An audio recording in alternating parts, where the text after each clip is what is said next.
How are you? Welcome again. I'm smelling a turkey leg because today we're going to talk about the American bird. Ben Franklin was furious that we selected, really mad, that we selected the eagle, whom he claimed was like a lawyer, he said. Rather dishonest and shisty. He was terrible. But he was talking about the glories of the turkey. It was not a bright bird, but after all, has been with us since the beginning. Did you know that the turkey, we found records of turkeys being domesticated in this country by the Indians of the southwest of America as early as 400 AD. We're talking 1,600 years ago. Now, they didn't have to domesticate them in the East Coast. The East Coast Indians had turkeys all over the place. And those are the turkeys that were commonly eaten. But I know that they were terribly stringy and terribly wild. Now, here's what happened. In 1540, the Spaniards, who were anything but gracious to our American citizens, the American Indian, came to the southwestern states, the New Mexico area, and found the turkey domesticated and took the rascal back to England and back to Europe, back to Spain, and it spread all over Europe. And when the colonists came here in 1620, they brought with them a strain of turkeys to the East Coast that originated in Mexico. Did you catch that? So our American turkey is not the East Coast turkey, which was wild, but the Mexican turkey, which was running around with the American Indians and was heisted by the Spaniards and taken back to Europe. Did you get all that? Now, the fun part is that you and I can enjoy turkeys anytime we want. The idea of serving turkeys only on holidays is absurd because we can celebrate this bird, which is terribly dumb in domestication, but very bright when he's wild. Now, the bird that we have has been crossbred and all that sort of thing, so that you simply, if you want a turkey, you simply buy one and open up the package, and he's ready to go. Now, you know, in the old days, I remember my mother doing this. When I was a kid, my mother used to take a turkey, and we'd strip the thing, and she'd pull the pin feathers, and then she'd burn it over a candle. I have a cookbook. Are you ready? This is from the, I don't think these people are even in business anymore, but it's the Richelieu stores, and the book was put out in 1934 in Chicago, as a matter of fact, Warner and Company, and in the back there's a recipe. Betty Thomas tells you how to cook a turkey. Now listen to this one. You singe the bird, pull the feathers. You have to do all this work yourself. I think you've done everything but kill the poor creature. And then after dressing and singeing, remove all the pin feathers. Then it says, wash the bird in soapy water using a coarse cloth to clean the skin thoroughly. Rinse well. I should hope so. That must have been a riot of a bird. In our time, we don't have to do that. We can simply enjoy the bird and do it quickly. Although, my friend, I've got to tell you a few more things about the bird before we put one in the oven. My friend Nancy Rodriguez, who is the Swift turkey lady during the holidays, has some wonderful lines from people that have called her. You can call an 800 number during the holidays, and they'll answer all your questions about turkeys. Now, listen to some of these questions that she's been given. She's a kick of a lady. I just love her so much. Here's one. Here's one that a gal called her and said this. My turkey has been in the freezer for 1.5 years. Will it take longer to thaw? Or how about this one? If my 12-pound dog fits in my roaster, will my 12-pound turkey fit? Take the dog out first, lady, all right? This is one. My 14-pound turkey is going on its second day in the oven. Do you think it's done? Good heavens. And the last one, here, where is it here? She's got an RV. Here it is. I'm going to travel in my RV, my recreational vehicle, during the holidays. Will my turkey cook twice as fast if the RV is moving? I'm sorry, but I love it. No, in our time, a turkey's a snap. Simply open the bird. You see, they have him all cut and ready for you. You'll find there you are. You'll find the neck in this end. And don't forget, for heaven's sakes, to check the front, because that's where the rest of the giblets are. And it is pronounced giblet, not giblet. I have a friend of mine who calls these everything but giblets. Okay, now the bird is ready to stuff, so let's prepare stuffing. And I want a stuffing that is truly Americana. I don't want something that, well, if my mom's watching, I'm in trouble, because her bird, of course, has always been Americana. But this is very American because the turkey came to us from the beginning, and so did corn. Corn was given us by the Indians. So what we're going to do is make a cornbread stuffing. I've made a batch of cornbread, and I'm going to break it up. You see, crumble it up. I've got about 5-6 cups here of dressing. That should be plenty for the bird. And we're going to make an oyster and cornbread stuffing. This is just wonderful stuff. It's easy to do, and it'll knock them dead. All right, for the dressing, this is what we want to do. First of all, we want to saute 4 or 5 stalks of celery. with some onion, a large onion, and do this in an entire stick of butter. No, I'm not being overly extravagant because I want the butter to flavor the dressing. So saute the celery, 4 sticks of celery or 5, and a large onion, if you like onion or a medium one, and some butter, and then cook that, saute that until it's ready to go, and then put that in the old cornbread.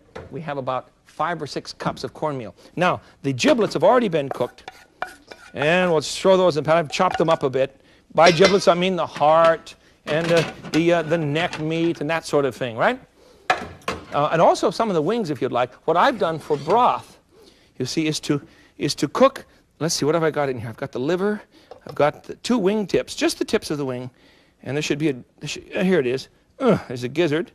And, of course, the neck itself. And you just pull all the meat off of that and chop it. You've seen this done, of course. And you should also put this in a good oyster dressing.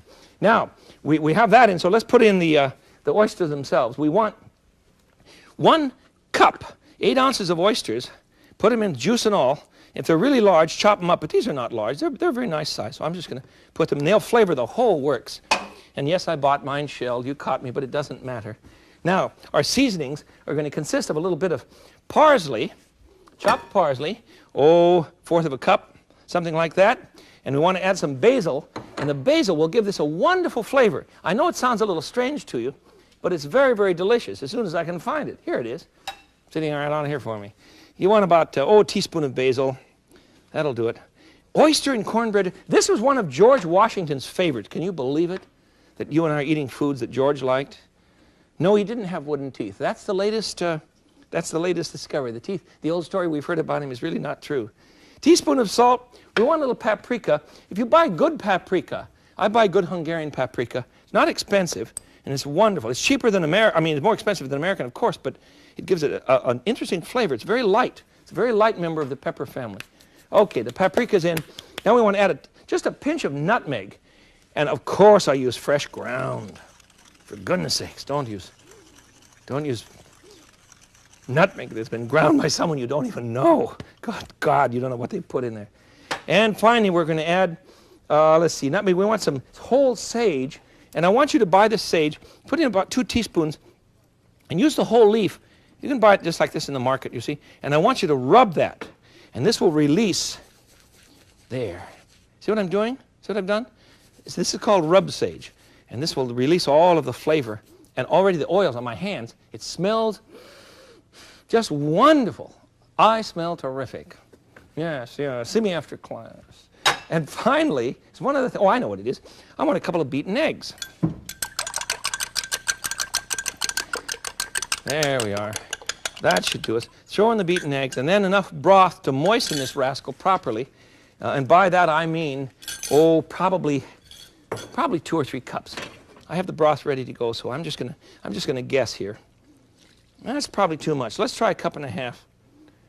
I'll have this figured out if and when you find a cookbook with this recipe in it. I'll get it to you one of these days. There we are. Oh, this is good. I made this for my family for Christmas Eve this last year. And I have a friend, Bill Campbell.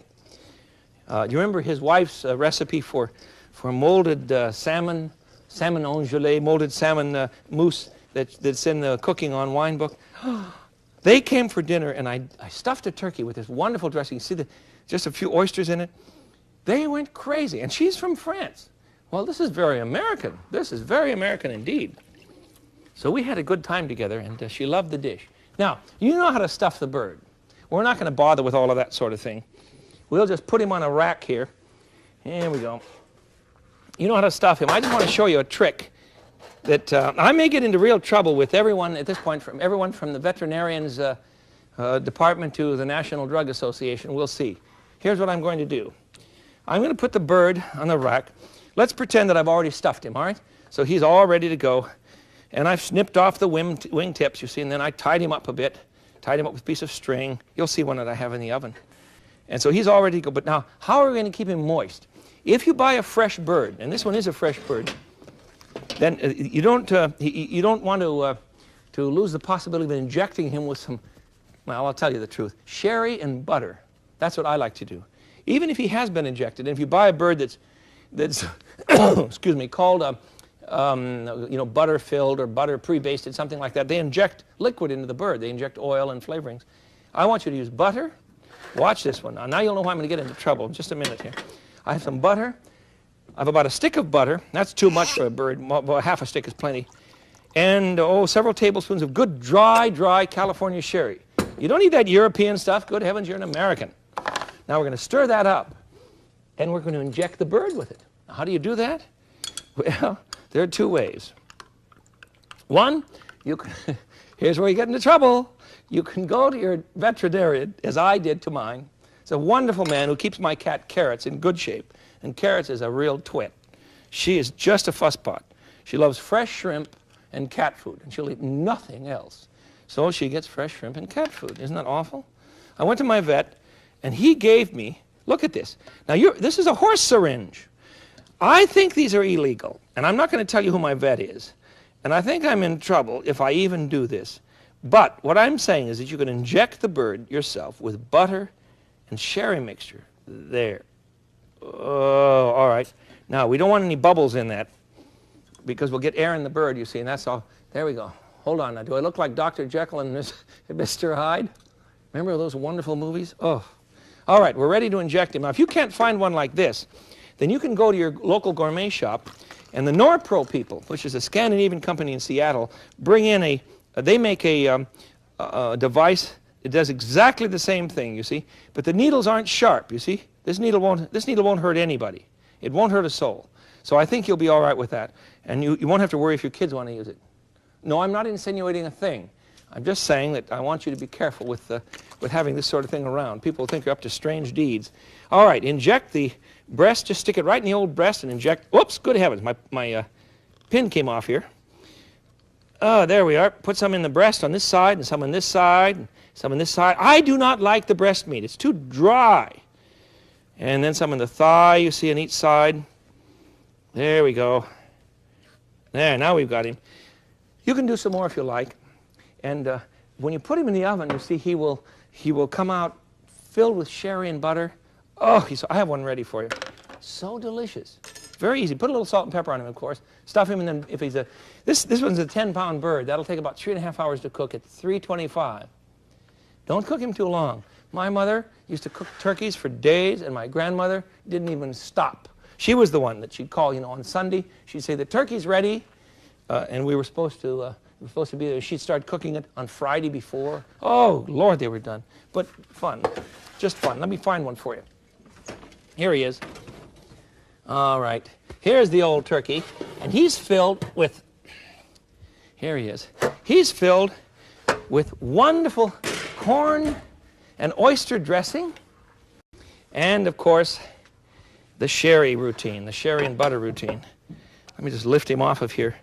Swift is putting out a string thing that sometimes I can get to work and sometimes I can't. Oh, that's not so bad. That's rather clever, isn't it? Now, let's see. How do you get it out of there?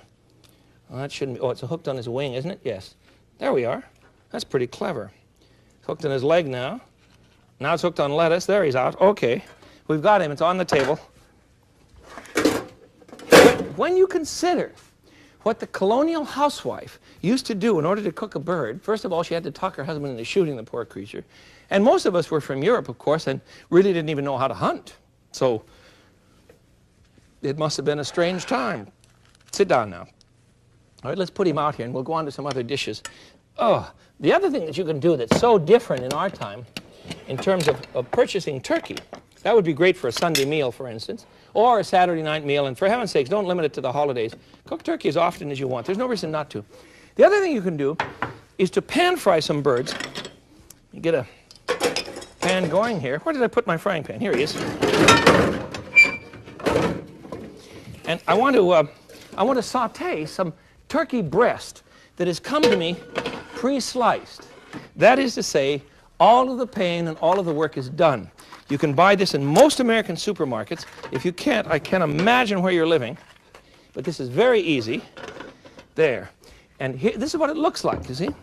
Now look at the fat. Look at the fat. What fat? There's no fat. See, this is very low in cholesterol, very low in fat content, so it's very, very healthy. And the fact that turkeys are now fresh year-round is wonderful. We should have done it sooner. But we were off on this kick that turkeys are holiday, you know. That's nonsense. We can eat them now all the time. All right, I'll heat up my pan. In the meantime, let's prepare a dish that I'm going to call turkey with lemon and capers. It's called that because it's made with, right, lemon and capers. It's very simple. We're going to there we are. We're going to dip turkey steaks. If you want to pound these, you can. You can pound them in a chunk of plastic, you see. Have I showed you how to do that? I think so. Let me show you now. I'm not going to do that today. I don't even want to bother. But you put a piece of turkey, a slice of breast, you see, between the plastic. This is 8mm plastic you can buy at your hardware store. And then you pound it, not with the sharp edges, but with the dull side. And see how much bigger it will get? That's one way of tenderizing the breast, or you can simply just fry it as I'm going to now. I'm not going to worry about this. But that's one thing you can do to make it kind of piccata, you see. All right, let's get some oil in our pan. I think the pan is hot. Remember the rule? Yes, you got it. Don't put food in the pan until the pan is hot, and then put in the oil, and then put in the food, and it's not as likely to stick. Hot wok, cold oil, foods won't stick. Remember? Okay. Someone came up to me the other day in Milwaukee, and they said, I know who you are. And I said, do you watch the shows? And he said, hot wok, cold oil, foods won't stick. And I said, you watch the shows? That's all I want. I want you to know these things, because we're dealing with Americana. We're dealing with memories from our childhood. We're dealing with old, dried-out turkeys that tasted wonderful on the night of Christmas Day, and after the fourth day, you nearly died. All right, that's ready to go. I'm going to dip. Let me get everything ready here for you. Okay, I'm going to dip the breast slice into a bit of flour first, then into some egg wash. An egg is simply a couple of eggs whipped up, and then a bit of water. You see, and I'm going to put that in the breadcrumbs, and into the pan it goes. Nothing to it. You see, it's very simple indeed. Okay. Got that? A little flour first. We'll just do a few of these. Then some egg, and then into the bread wash. If I reverse the order on you, I'm trying to confuse you. I love it. I love to get your letters saying, you clown, you told me one thing and then did another. Well, those are the breaks. Flour first, then the egg wash. Oops. Make a mess, Smith, or otherwise they won't know which show they're watching. There we go. And then the breadcrumbs. By the way, these are fresh-made breadcrumbs. I wouldn't use old breadcrumbs on you. I can't afford that nonsense. They're very fresh. Can you imagine scrubbing a turkey with soap and water before you cook him? I don't know what that means. Okay, we'll cook that just for a few minutes on the side, and then we'll, when it's finished, I'll show you how to reduce the pan. So let's go on to another recipe. You got that? The sliced turkey breast has been coated with flour first, then an egg wash, which is egg and a little bit of water, and then some crumbs, and we're going to pan fry those for just a few minutes on the side. And in the meantime, we'll go on to something else. But you can do a lot with a slice of turkey breast. For instance, here's a wonderful thing. If you have some leftover gravy, now I know you don't have a lot of leftover lobster necessarily, but now and then you have some leftover turkey gravy, and if the kids are saying, oh my God, leftover turkey again tonight, try this. Take some gravy, a good gravy. My gravy has a little sherry in it, and a little a light bit of pepper, a little white wine, so it has a nice flavor. It's very rich. And what you want to do, notice I put a towel on my board so that when I put a hot thing on the board, I'm not going to lose it. There we are. Okay, the gravy's ready to go, and what I'm going to do is to throw in a bit of blue cheese. Oh, this is so good. I don't know how much gravy you have, but put in enough blue cheese so that you think it tastes good. All right? Stir that in. Cook it down. Warm it up a bit so that the cheese barely begins to melt, and then serve that over turkey slices. Just delicious. This was given me by Maria Garnish Shelley. She's the woman that edits my cookbooks that you were so gracious to purchase. She's just a kick. I love her. What a riot. She knows more about food history than I ever hoped to know. And she edits cookbooks. Whoops. Let's turn these over quickly here. Don't want to overdo them. And I already have. I'm busy talking. I shouldn't have. Those are a little too brown on that side. Turkey doesn't take long, you know. See, those are a little too brown. That brownness is a little much for me. I think I'm a little put out. Busy gossiping with you. Do you like people in your kitchen when you cook? Obviously, I don't mind. There are a lot of you. But, on the other hand, you've got to be careful, otherwise you'll forget things. Let's find a saucepan or a sauce bowl we can put that in. Let's do this. I'll just put some gravy on the set here so that you can understand what I've done. And it's so good. It's just so delicious. There we are. So on our sherry turkey, I don't know that I would serve all of these together. I'm not sure that the oyster stuffing and the gravy should be served at the same time. That may be a different day. You know what I mean? Serve the turkey later on. Let's get that turkey out of the pan there. And onto a platter. Because we're now going to throw into the pan. Come on, turn over you. All right. There we are. We're now going to reduce the sauces in the pan with a little bit of white wine. And that's very simple. Just throw it in. There we are. I put 4 or 5 tablespoons in. In a hot pan, you see, that will cook down right away. And we want a bit of lemon juice. And you remember my trick with a lemon, don't you? Please don't use phony lemon gadgets. You don't need to bother. Get yourself a lemon reamer and go to town. Someone wrote, you always put seeds in the lemon juice. I know, darling, but pick them out when you eat. Don't worry about it. It's so much quicker to cook this way that you'll save a lot of time. We'll reduce the sauce. And finally, we want to put a few capers in this. And capers are those wonderful little creatures there. Wonderful little seeds. They taste like they're from the nasturtium tree, you see, but of course they're not. These are not nasturtium seeds at all. We can't even grow them in this country. These seeds are from Europe, and we cannot grow them here, and I don't know why, but nobody's managed yet. All right, the lemon juice, the white wine, and the capers are now in the pan, and they will cook down there. That's enough. We'll put that on the we're making a kind of piccata, you see, kind of a turkey piccata. I've got an awfully big frying pan here, but it's sure fun to use. Buy good cooking gear, and you'll have great fun. I don't want you to keep replacing your gear over and over again. That's absurd. There we are. So an expensive piece of cooking gear may be a very frugal investment. You understand what I'm saying? Buy good stuff to start with, and you'll have it for years longer. The idea of buying sets of pans over and over again is simply, in my book, crazy. Because you have to replace them all the time. And you'd never buy a second set, would you? Well, of course you have to. You're stuck. All right. Let's get the gravy out. And some chicken piccata, or chicken with lemon and capers. And now I've already prepared for, I pre-browned. You see, I pre-browned some turkey thigh pieces. These are wonderful pieces. It's a large piece of meat, and it comes in a package. You can see the blood on the plate means that I haven't cooked it all the way through, of course, and I've just started. And what I'm going to do is to cook this. Remember a few days ago, we talked about Southwest Indians and the wonderful green chili sauce they make and the red chili sauce they make. Now, I don't have time to make both of those for you today, so I will opt for the red. And you remember, just as a quick review, this is how we did it. We had some red peppers that we soaked in water. This is 7 or 8 red peppers, and these are the peppers we were using. Do you remember? And we seeded these, took the seed and the stem out, and then soaked them in water for a time. Now we're going to grind this up in a food blender very quickly and easily.